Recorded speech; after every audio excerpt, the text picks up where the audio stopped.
खुलुमबाय आदानिसिम खुलुमनायखौ जासिबाय नोंथाङा देग्लाय 2024 मायथाइनि साहित्य एकाडेमि बर' रावाव गाव सोरजि बिजाबनि थाखाय साहित्य एकाडेमि बान्था मोननो हादों बिनि थाखाय नोंथांनो हामलायथिखौ जासिग्रोबाय बिथाङा जादों अरन राजा जायनि गुबै मुङानो जादों अकन बसुमतारी बयबो नाथाय थुनलाइनि फोथाराव बिथांखौ अरन राजा होनना मिथिगौ आरो बे बुब्लियाव लोगो मोननानै जोबोर गोजोननाय मोनदों बिथाङा गुवाहाटीयाव फैदोंमोन आरो बे समाव लोगो मोननानै जोबोर गोजोननाय मोनबाय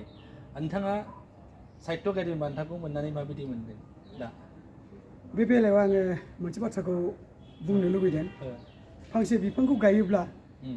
बेसेबांबा बोसोरनि उनाव बे बिफाङाव जुदि बिबार आरो फिथाइ मोनोब्ला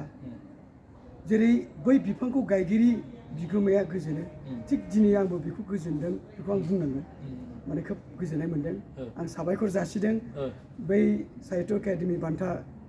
गथायगिरि बा सायख'गिरि बिथांमोनखौ जोबोद जोबोद साबायखर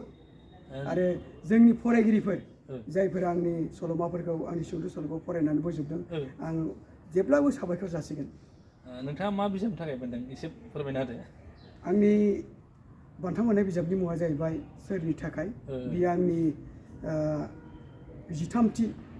सल'मा बिजाब बेखौ आङो नोंथाङा मोननो हादोंमोन नङा मोननो हादोंमोन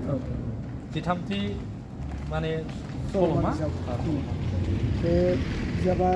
2018 मायथाइयाव दिहुनजादोंमोन नोंथाङा साहित्य एकाडेमिनि अनगायैबो बर' थुनलाइ आफादनि होनाय बान्था समेश्वर बान्थाखौ मोननो हादोंमोन आरो मा बिजाबनि थाखाय मोननो हादोंमोन बे बान्थाखौ आङो 2011 मायथाइयाव